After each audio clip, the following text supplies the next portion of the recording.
Kamala mania. Kamala mania. Just energy, energy, energy.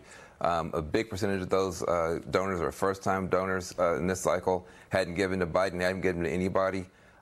People are excited about Kamala Harris, and it shows up in the numbers. You got one heartbeat of hope. Kamala Harris raising her hand saying, I'll handle this. And it has just unleashed a flood of energy. That's former Obama advisor Van Jones, who is all in on Kamala mania. And the rest of the media seems to be behind her as well. But despite all that glowing media coverage about the VP since she became the presumptive Democratic nominee for president, we haven't really heard from her. Until last night, that is, when she explained the importance of diplomacy during yesterday's historic prisoner swap. Watch. This is just an extraordinary testament to the importance of having a president who understands the power of diplomacy and understands the strength that rests in understanding the significance of diplomacy. Oh boy, oh my goodness. Mr. Speaker, your thoughts? Yeah. Well, first you realize there's no teleprompter there. And I've known the vice president for a long time. She always starts very strong in a campaign, even for her presidential campaign, 40,000 people in Oakland. But then she couldn't even make it to Iowa, even for her Senate race, even for her attorney general race. I think there's a reason why she's not talking to the press, because she's trying to change everything she said in the history of her life and flip the other way.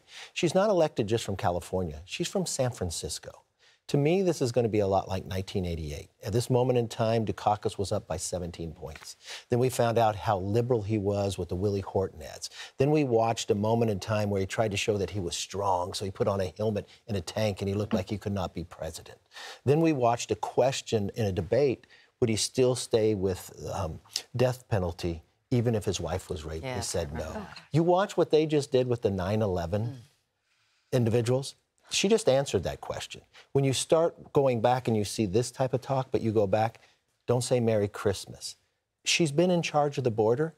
I've been the leader of the Republican Party and the Speaker. Never once did she call us in and ask, what are your ideas? What should we do?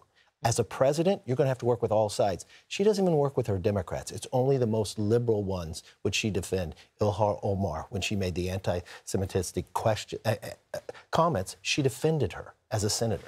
Now, Kayleigh, will this real-world experience and true facts be enough to combat the gaslighting the media is putting forth? That's a great question. Look, I think Kamala herself loses in a historic landslide. Kamala plus media is something entirely different. This is why Kamala, the new basement for her is the teleprompter. She wants a scripted campaign. Stay in the teleprompter. Stay in the basement, script my way to the presidency. That is what she's relying on.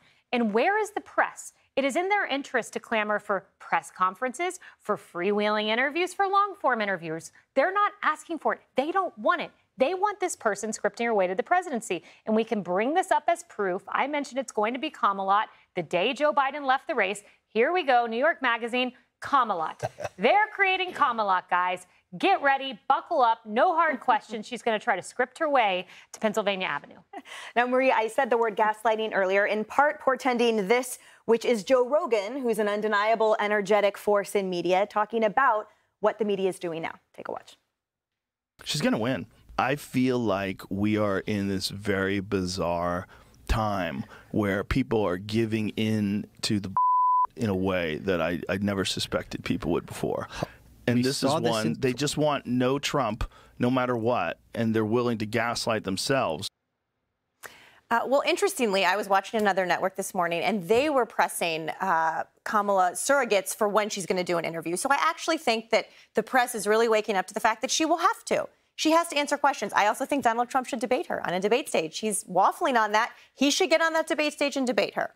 You know, sooner rather than later. Sooner rather than later. So I will say Kamala has reset the entire race. Look at the polls. She is back where any typical sort of Democrat would be. Democrats knew we were going to lose with Joe Biden, and she has coalesced the party, and she has brought in enthusiasm. And the last thing I'll say, you know, Dukakis wasn't running against Donald Trump. And Kamala, for all of her past questions with her presidential campaign, she's running as a happy warrior.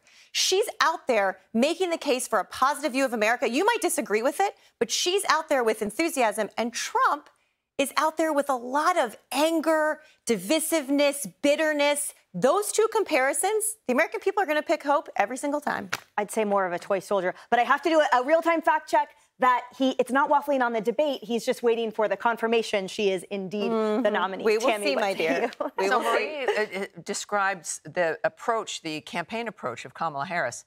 I've not heard from Kamala Harris. I don't know what her approach is, if it's a campaign of hope. Now, she's going to choose She's her done a vice bunch of president. speeches. You're going to have a vice president who I think is also going to be hitting the ground running. So that's going to be somebody who might, placate the media in a certain sense.